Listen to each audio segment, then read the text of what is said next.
أعوذ بالله من الشيطان الرجيم بسم الله الرحمن الرحيم إن الله وملائكته يصلون على النبي يا أيها الذين آمنوا صلوا عليه وسلموا تسليما.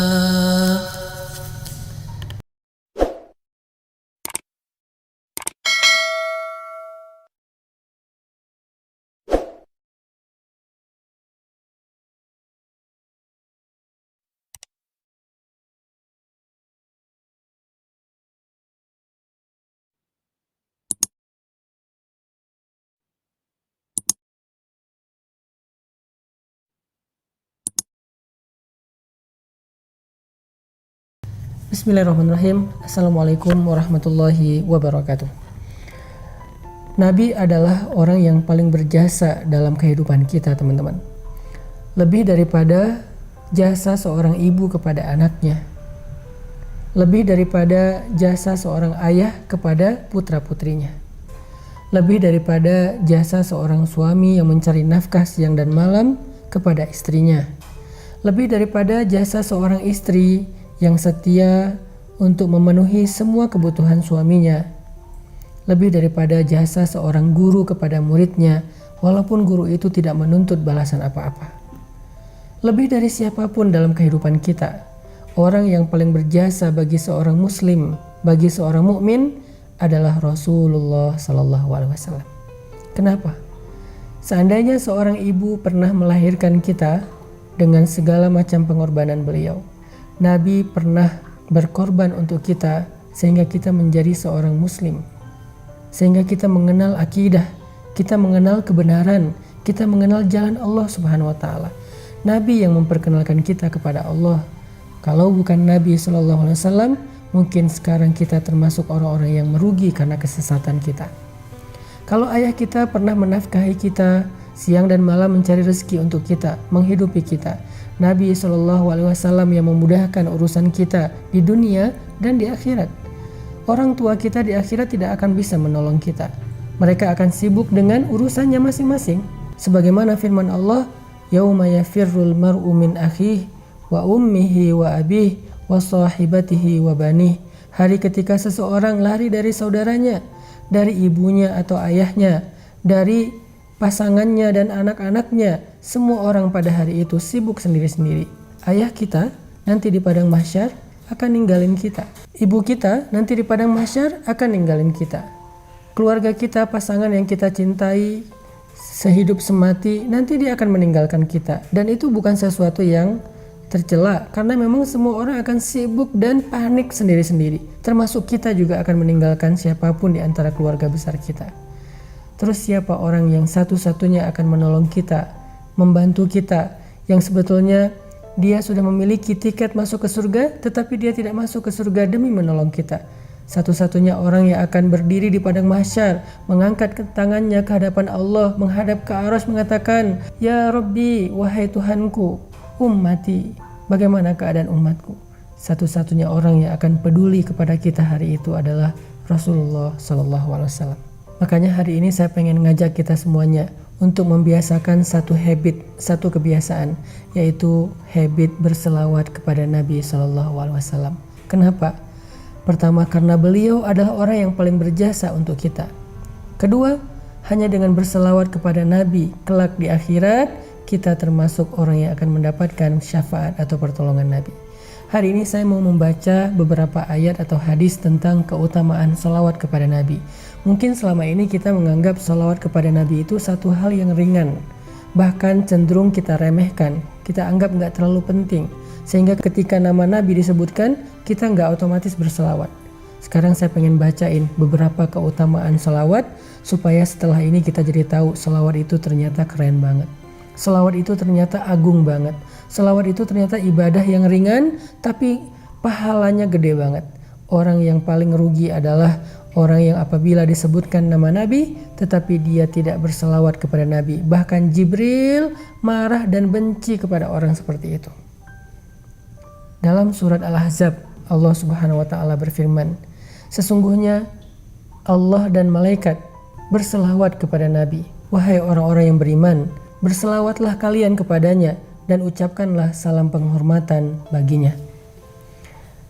Apa pelajaran dari ayat ini? Ternyata kata para ulama ada banyak sekali hikmah atau kebaikan yang tersimpan di dalam salawat. Yang pertama, salawat kepada Nabi itu adalah perintah Allah Subhanahu wa taala. Hukumnya wajib. Ya ayyuhalladzina amanu sallu alaihi. Wahai orang-orang yang beriman, berselawatlah kalian kepada Nabi.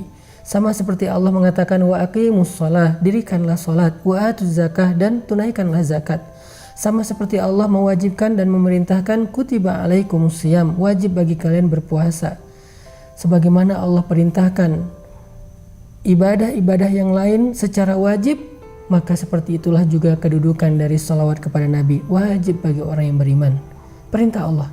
Dan tahukah kita, Allah tidak mewajibkan sesuatu kecuali di dalamnya ada kebaikan yang besar.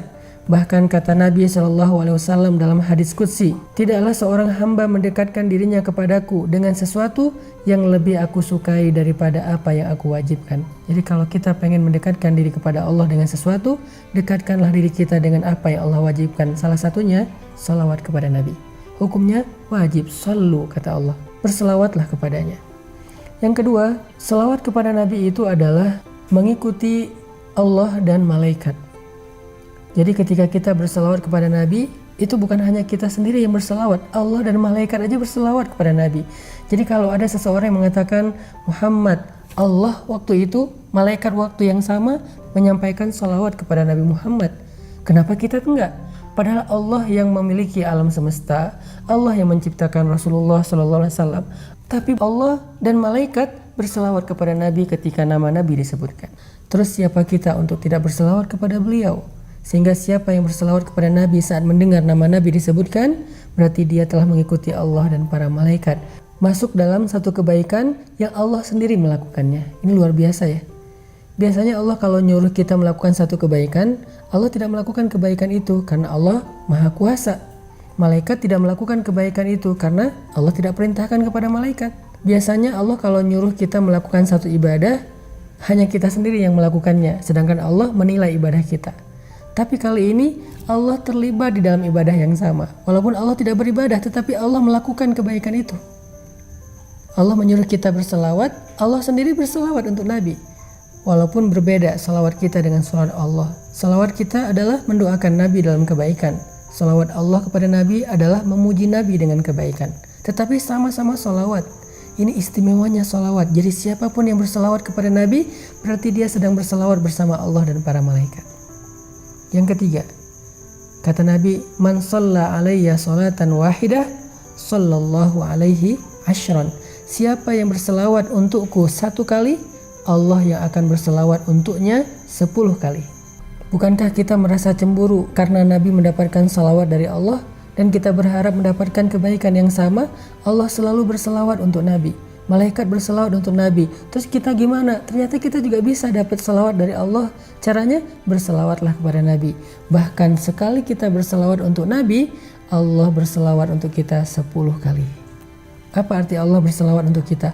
Allah memuji kita di arasy-Nya. Allah memuji kita di surganya. Allah memuji kita di hadapan malaikat-malaikatnya. Sehingga dengan kita rajin berselawat untuk Nabi, kita jadi selebgram di langit. Dikenal oleh banyak penduduk langit karena sering dipuji-puji, dimention sama Allah Subhanahu wa taala. Yang keempat, Nabi SAW bersabda, man shalla alayya salatan sallallahu alaihi 10 salawatin wa huttat anhu 10 khatayatin wa rufi'at lahu 10 darajatin. Siapa yang berselawat kepadaku 1 kali, maka Allah akan berselawat untuknya 10 kali. Allah memuji dia 10 kali. Lalu dihapuskan darinya 10 kesalahan dan ditinggikan baginya 10 tingkatan. Kita tahu berapa jumlah tingkatan surga? Jumlah tingkatan surga sebanyak ayat Al-Quran di dalam mushaf Al-Quran. Maka siapa yang berselawat kepada Nabi 1 kali, Allah angkat derajatnya di dalam surga 10 tingkatan. Allah hapuskan baginya 10 kesalahan. Luar biasa salawat ini. Padahal cuma ngomong sallallahu alaihi wasallam. Padahal cuma ngomong Allahumma sholli ala Sayyidina Muhammad. Tetapi ternyata kalimat yang ringan sekali itu, yang kita ucapkan mungkin kurang dari 10 detik, tapi bisa mendapatkan kebaikan yang luar biasa. Yang kelima, Nabi SAW bersabda, kullu du'ain yud'allahu azza wa jalla bih mahjubun anis sama hatta yusalla ala Muhammad. Semua doa yang dipintakan kepada Allah Subhanahu wa taala akan terhijab, akan terhalang dari Allah Subhanahu wa taala sampai dia berselawat kepada Nabi Muhammad sallallahu alaihi wasallam. Jadi kalau kita pengen doa kita nggak ada hijab, nggak ada penghalang, nggak disconnect, nggak di reject, berselawatlah kepada Nabi di awal atau di akhir doa kita. Pokoknya setiap kali kita berdoa, salawat. Insya Allah doa kita nggak ada hijab, pasti diijabah oleh Allah Subhanahu wa ta'ala. Dan yang terakhir, tahukah kita ketika kita bersalawat kepada Nabi, ternyata Allah Subhanahu wa ta'ala akan menyampaikan salawat kita kepada beliau dan beliau akan membalas salawat kita dengan salam yang sama. Mau dapat salam dari Nabi? Mau dibalas salam sama Nabi sallallahu alaihi wasallam secara personal? Berselawatlah kepada beliau. Sehingga ketika kita mengatakan Allahumma sholli ala Sayyidina Muhammad, ketika kita mendengar nama Nabi disebutkan, kita bilang sallallahu alaihi wasallam, Nabi akan menjawab salawat kita. Nabi akan membalas salam kita. Sehingga kita termasuk orang yang sering saling memberi salam dengan Nabi sallallahu alaihi wasallam. Mudah-mudahan sejak hari ini kita akan dawamkan salawat setiap kali kita mendengar nama Nabi disebutkan, atau kita bersalawat di waktu-waktu kapanpun kita mau, sehingga Allah Subhanahu wa ta'ala berikan kepada kita semua kebaikan yang ada dan terkandung di dalam salawat.